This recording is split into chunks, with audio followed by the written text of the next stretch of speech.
And we're live. Hi, Jasper. I Hi. normally say hi Jasper and hi Feiko, but unfortunately it's only the two of us today. Yep. We won't tell him, but that's for the better. Anyway, it's great to have you back. Hi, everyone. Hi, listeners. You're in for another, hopefully, great Dairy Café where you'll learn a bunch of new stuff. For today, we'll go through what happened over the last 2 weeks, especially this week. Things are moving. We'll see some red, we'll see some green. We'll see a lot of different prices.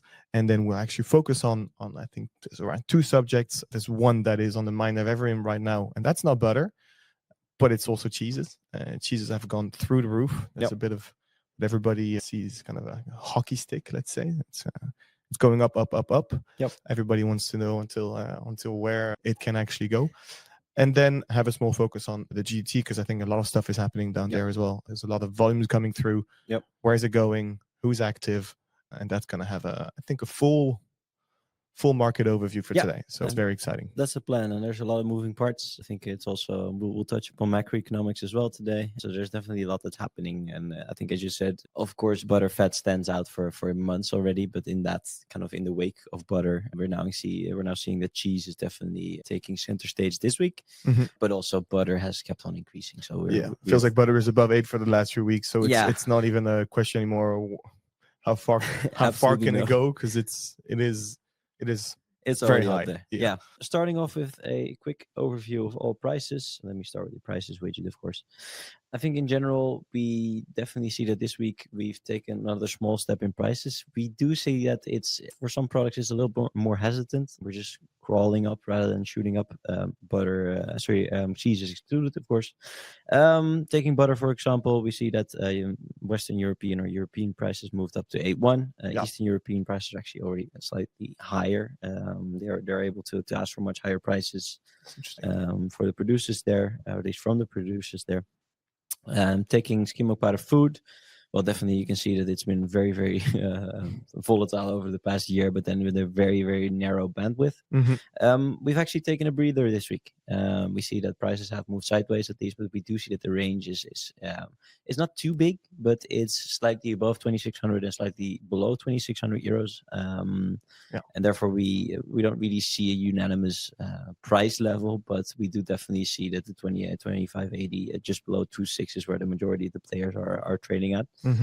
One of the other products that's moved up a little bit recently is whey powder food. I think looking at the blue line, at least, it's now holding steady at 1,000. It's very interesting. We actually got some questions about this for whey powder food versus whey powder feed, because food has been holding steady, not increasing too much, but feed, so few prices too many to look at the same time. But looking at the US, the European feed price, this moved up significantly. And it's definitely, especially compared to the food price, is now not that far apart, just over 100 euros. Generally, what's underneath this market is basically the liquid side. We'll explain that later on, but whey concentrate has definitely moved up significantly in price. So there's no cheap whey powder anymore. And that's, I think, what also drove feed prices up. But since the margin was already better for food, we don't really see that big jump for whey powder prices on the food side, but only on the feed. But a little more on that later. Yeah, when we'll talk about liquids. Also here, I think taking the European price to start with, we definitely see that these whole milk powder prices keep on moving up in Europe. We also here see that the range is actually slightly bigger than usual. But overall, 4,500 euros is starting to become quite a high price for whole milk powder. Still, it can be a lot higher, but this is primarily driven by, on the one side, butter at historical heights, but also S&P, which is still relatively low in price. So whole milk powder is just stuck in the middle, especially in Europe. Adding these two, you can just see that there's huge differences between the regions. Yeah, does that mean that here in whole milk powder, probably demand is probably quite low with those high levels? Is it really made to order? How's demand on that side? In Europe, it is. We do see that the chocolate industry is struggling a little bit. There's cocoa prices that are extremely high, so the demand from that region is seasonally good because we're just before the Christmas holidays and all the purchasing needs to be done. But if you have the chance, I might consider switching to any other region if you have it approved. Of course, it's easy to say. It's easy for me to say, but it's on a practical level not that easy. I think ending with one of the products that did see a good increase this week before we move into cheese is, over the last weeks, is WPI. We see that WPI is holding steady, but WPI is very, very tight. These prices are moving far, basically towards the highest level we've ever seen, which is 18,000. Wow. We're taking step by step. We see that there's a lot of demand. There's not that much product available. It's very similar to other markets that are very tight in the European dairy space. And also US is definitely following. We see that those prices are very, very close together. And it's really pushing for, the highest price, almost the highest price we've ever seen for whey protein isolate. Yeah, I think we talked about protein 2 weeks ago. Yep. So if you're interested in a bit more information about that, with the bulk purchasing normally wrapping around this time of the year, and January being a big month, etc., I think we go really in depth into supply and demand of the whey proteins. So have a look at that one. Yeah, please do. Before I end with the final prices for the liquids, I have to show you this one, which is the latest milk production for Germany. As we know, looking at the 2024 line, it's still lower than last year, but that's not really a surprise. I think the main thing that I want to show you, or at least indicate with this graph, is the lowest of the low. The lowest part of the milk season is around the start of November, end of October. That's when we see the lowest of the volumes incoming, and we're currently almost at the end of September. So there's still 5, almost 6 weeks left in which we do see that volumes are just dropping. Volumes are dropping, and there's blue tongue. There's temperatures that are starting to decrease a little bit, but have been generally high recently. The margin is doing okay currently, but in general, it should lead to lower milk production in the coming months, in the coming month and a half, simply because of the milk season. And that's also what we're seeing right now. There's still a lot of concerns about supply, which is definitely on the milk supply, what's really pushing up the entire dairy industry. And I think starting with the 4 liquids that we see. Cream, for example, we see that German cream has actually reached 10. So definitely you could say that these are very high cream prices. Yeah. German prices have never reached 10 before. And also in Eastern Europe, we also have Benelux, French and UK prices. Yeah. But also ECU is just very, very expensive. With what you just showed before, and when you see the cream prices now, does that mean that there is room for some upward movements? Generally, you could say that for now, until at least the lowest point in milk production, there's definitely room to move up. But I think it's better to put it the other way around. There's not really much room to move down in prices that much. We know that there's going to be the supply situation won't improve. So it needs to come from the demand destruction or a lower demand in the coming months. Of course, we know that cream is less in demand in winter for fresh cream. So it could be more moving towards butter, and that could move the market a little bit. But generally, we know that on the supply side, it's not getting better. Okay. Yeah. What that leads to, well, in this case, milk prices, we won't include the farm gate milk price, but just the milk price in general, 620 euros a ton or 62 cents a kilo. It's still a very, very high price. And I think finally, SMC also shows you a very similar picture, but just remains high. And finally, why whey prices definitely increased over the past period is because at 200 euros a ton, you're definitely able to make cheap whey powder. But if you have to pay 550 all the way to 600 is already prices we see, you cannot make whey powder, even a feed grade for that low prices. Yeah. So generally, we see that this week has been getting another push. We know that there's still a small period in time in which more small pushes or bigger pushes are to be expected. It's very hard to pin it down to, okay, this is what's going to happen, but at least we know that there's a few things that are not changing between now and the end of October, and that's the supply side. It's not really going to get better. In the long term, it will, but that's not something that will happen in the coming weeks. Yeah, as expected. Moving into a couple of the other things that we wanted to talk through today. I think a graph that we haven't really spoken about before during the Dairy Café, I think. We, of course, also needed to consider what's happening in the global economy, what's happening in the US, what's happening in Europe, Oceania, of course, for dairy. But it also it's very important to look at, okay, what are the exchange rates doing? And this week, it's been announced that the US Fed is lowering their interest rates. I'm not a macroeconomic at all, so I won't explain you everything about it. But we definitely see that that's been pushing for a weaker dollar. Weaker dollar generally means that everything that's purchased in US dollar has become cheaper, and everything that's being purchased in euros and has to be traded in dollar will become more expensive. So this is, I wouldn't say really bad news for Europe, because there is a strong euro, but it does mean that for exports, things in dollar have become slightly cheaper if you have to exchange it. Yeah. Why is it interesting, maybe for listeners, to have a look a bit more at that macroeconomic side of things? In general, there's two things. Of course, it has an impact on the consumption in the end. I mean, there's a lot of steps in between, but in the end, if the economy is not really doing well, there's less money flowing into dairy goods as well. And that's something I already talked about with others in the market. We do see that consumption is starting to turn slowly. It's not that all consumers are being hit already, because I think that's something I found quite interesting. I was at the airport flying back from Dublin from the Whey conference yesterday. Yeah. I was looking in one of those stores, and there was a block of Kerrygold butter. That Kerrygold butter for half a kilo, it's great butter, is still only worth €5.5 at the airport for half a kilo. So if you basically put that in a kilo price, that's €11 a kilo. I do find it for an airport price, which I usually think was like 3 or 4 times the retail price, it's still relatively cheap. And I would assume that these are also kind of this is the thing that we see on the consumption side. The price increases are not yet forwarded to the end consumer yet. And that's something that we will see later on, but also something that's really impacted by macroeconomics. Interest rates, inflation, for example, all things that come back in numbers like this. And in general, it makes against other regions. And the main thing there is competitiveness between regions.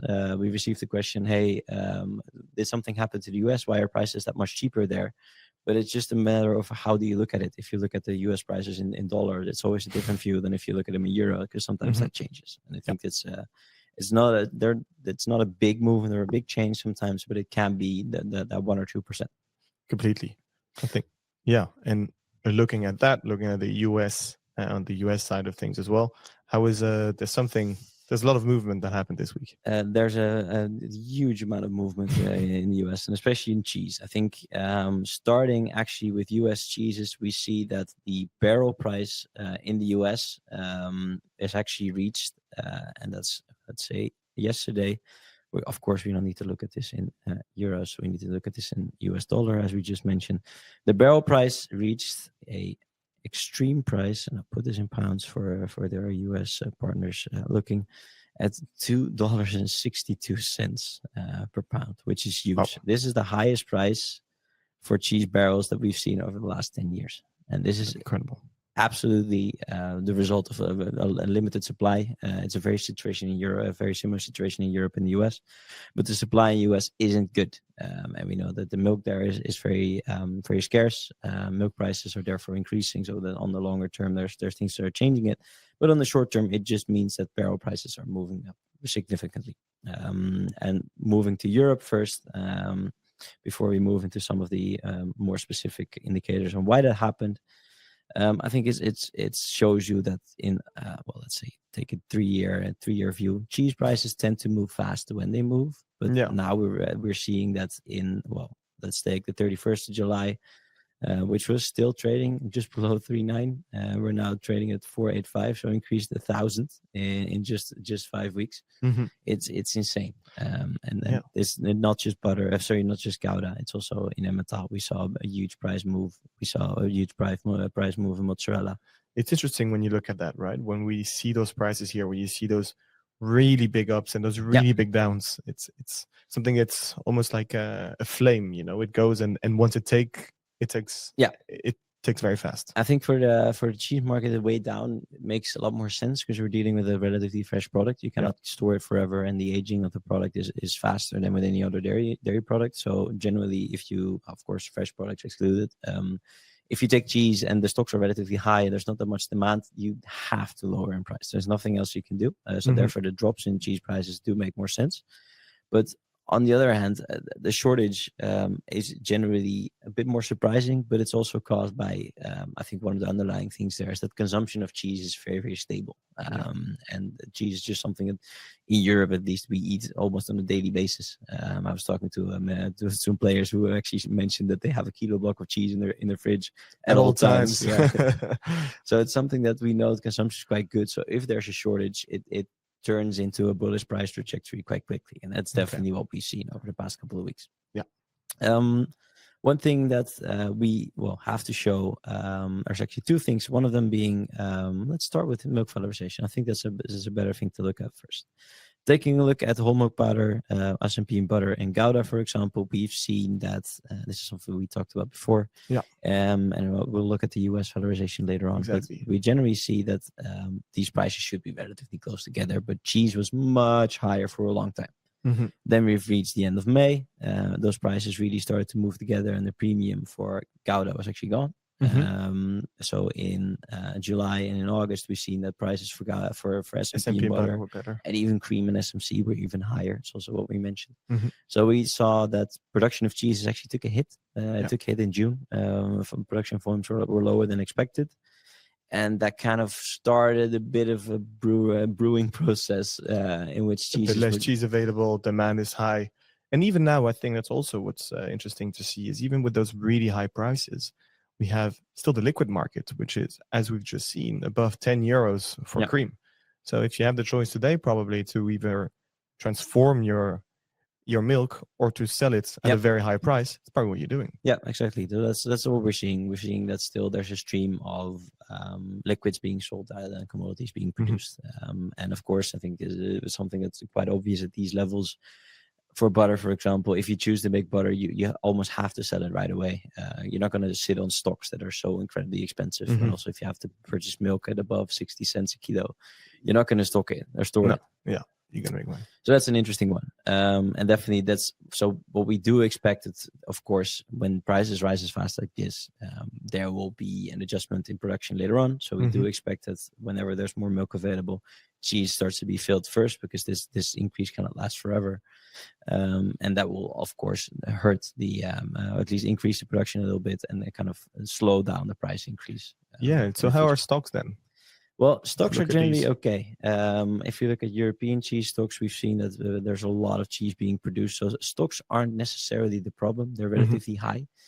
But it's just what we see that, well, compared to butter stocks, they're really high. But cheese in general, the specific types of cheese or the types of cheeses that some people are interested in aren't necessarily there.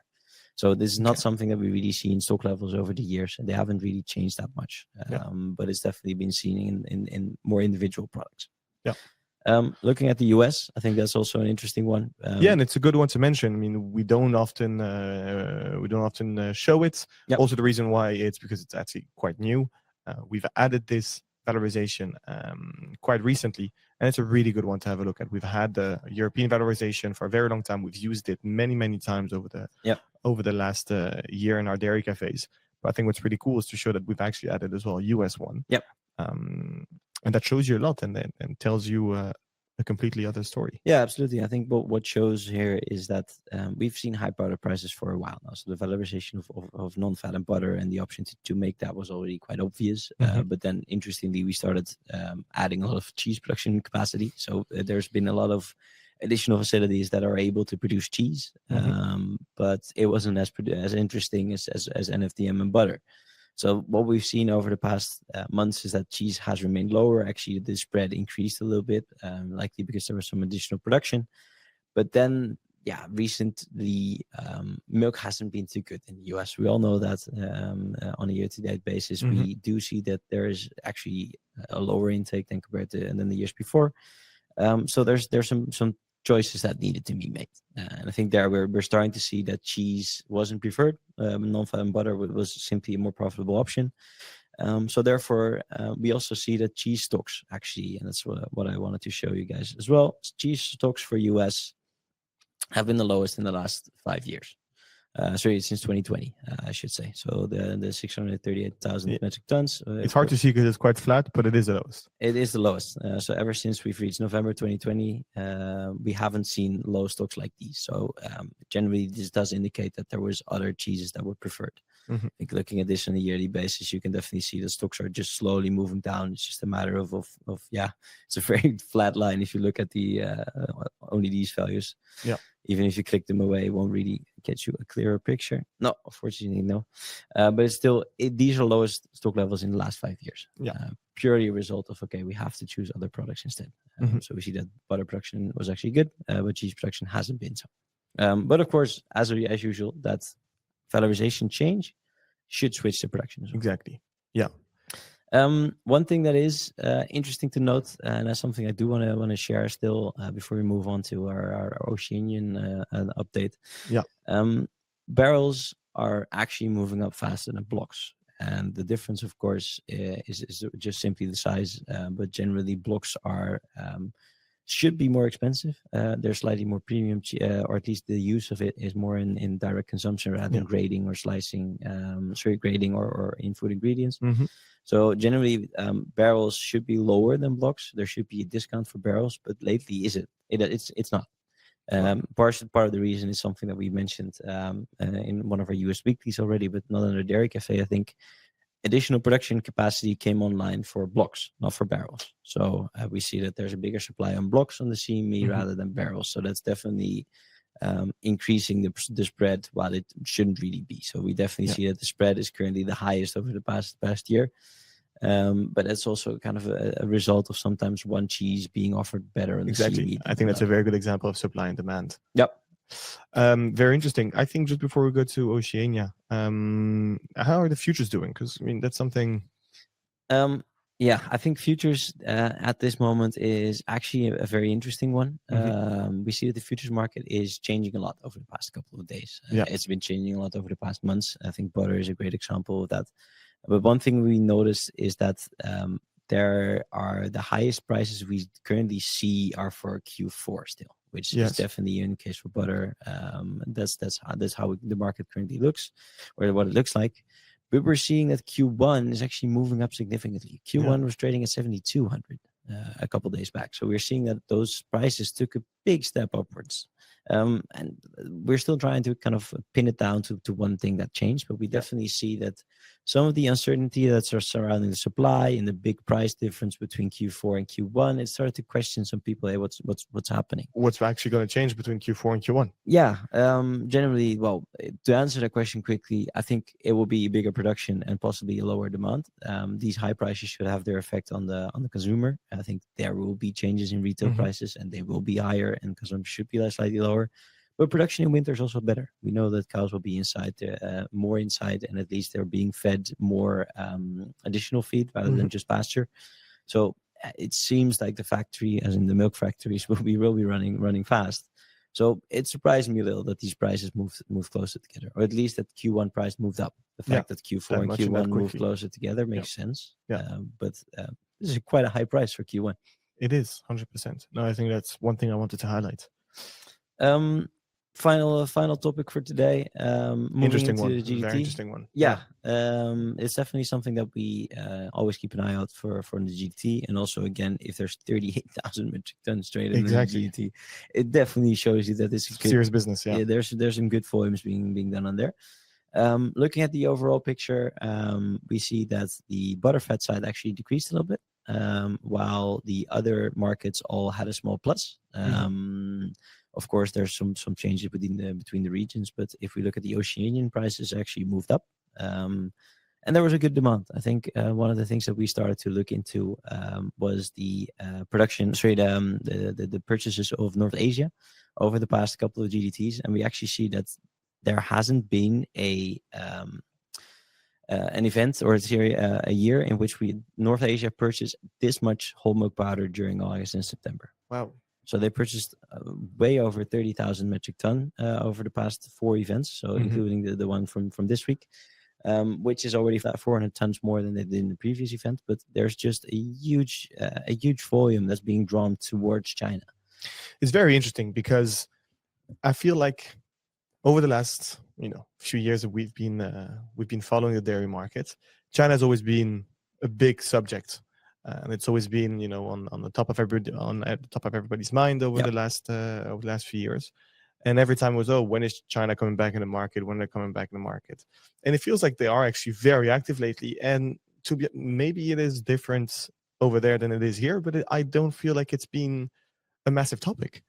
No, I think I did. I think we had a discussion on this earlier, and I think it's very interesting to see that when is China coming back used to Hmm. be a very, very big question that we Yeah. asked ourselves every week, and we got asked several times a day. But it's not really the case anymore. I think that's makes perfect sense. There's a lot of well, I wanted to say problems in China. There's the farm gate milk price is relatively low, so production there is underwater. There's a lot of things happening there in the domestic consumption. The economy is not doing well. Birth rate's low. I think all the bigger co-ops in dairy actually aren't doing that well financially. Hmm. So that it's a very tricky market there. And we, for example, also have very cheap whole milk powder domestically in China. And still they start importing whole milk powder from Oceania. There's a lot of things that don't really make sense. Yeah. And I think that's why it wasn't on anyone's minds. Hmm. But it is showing that they're importing or at least buying huge volumes. Yeah, no, 100%. And I think as well, because we've had other fires to deal with, let's say with our with the European markets, with butter or with cheeses, with such high prices, that is on top of on top of everybody's minds. Yeah. But now when you look at how China is importing, it's absolutely incredible to see that the stocks were so low. Yeah. It kept on decreasing, and now I think that they're jumping on good prices from Oceania, and we're probably not hearing it too much because we're not very competitive on that side either. No, it's very easy for them to kind of have a direct trade lane between Oceania and China. I think the timing for both regions is quite right. And overall, I do think that we currently are in a situation which for both whole milk powder and skim milk powder, we see that the stock levels for China are low, so they will need to start purchasing a little bit. What you currently see is that the stock to use ratio, not generally something that we use in the dairy industry, No. but if consumption is roughly 100,000 a month and the stocks are only 120,000, that stock to use ratio is relatively low. Yeah. And once that's low, that means you have to start importing a little bit more. Otherwise, you're not able to kind of supply your own domestic market for their consumption. So they do need to import. But I think looking at the bigger picture, they're not going to stock up significantly. Like take, for example, April 2020. Okay, so you don't expect that massive rise, even though Oceania might go into their height of production over the coming few months. I think we'll definitely see significant volumes being imported to or exported to China, imported by China in the coming months. But it remains to be seen. Of course, it's a very interesting, at least point of discussion. Will they stock up to the levels that we're used to? Will they really start purchasing volumes if they are not entirely sure if the domestic consumption will keep up, if that keeps going well? Or do they choose to just purchase enough to keep their domestic consumption going, keep stocks at an okay level, that there's nothing kind of urgent? Yeah. That seems to be the most likely scenario, but on the other hand, it can go either way. Yeah. Interesting. Amazing. Well, I think, let's see if we have any questions. We have no questions for the moment. Oh, that's an easy one. Yeah, it is an easy one. Well, we're almost right on time. No, I think that was basically an update. It has been a very interesting market. Yeah. Things are moving up quickly, and as you said, it's not per se looking at how much more it can go up. It's more for the moment there is not many signs of it going down. No. So it might stay stable, but it probably stayed stable at those high levels. And we don't see that changing until we have more milk production. Yeah, and I think that we like to split it up into three, at least these periods, is what I like to mention now. And we're currently still seeing at the moment, we still see lower milk production coming in. We will still likely see high liquids prices, high commodity prices. It doesn't really make sense for the market to be not tight anymore in the coming weeks, all the way until the lowest point in milk production. But we know more milk is on the way. And I think that's also a consensus within the dairy industry that this will result in a decrease in prices sooner or later. It's just a matter of what will trigger it. Will just slightly more milk already be enough to kind of push cream prices lower, or do we really need significant pluses on the production side to change that, and also on the same time significant changes in demand? Yeah. It's a bit tricky, but we do see that in the coming weeks, there's no real reason for the market to change as a whole. But someday it will switch, and then it will switch, and we'll really see that, okay, now we have increasing milk seasonally, we have good milk prices, and then we'll really start to turn that market. We won't start building stocks all of a sudden because we're not in the milk flush. Yeah. But that will happen in next year during the milk flush in 2025. Great. Well, I think that concludes our dairy market for today. Listen, if you have any questions, don't hesitate to email us. Email us at feiko@vespertool.com. And otherwise, we'll see you in 2 weeks. It's been great. Perfect. Thanks. Thanks, Jasper.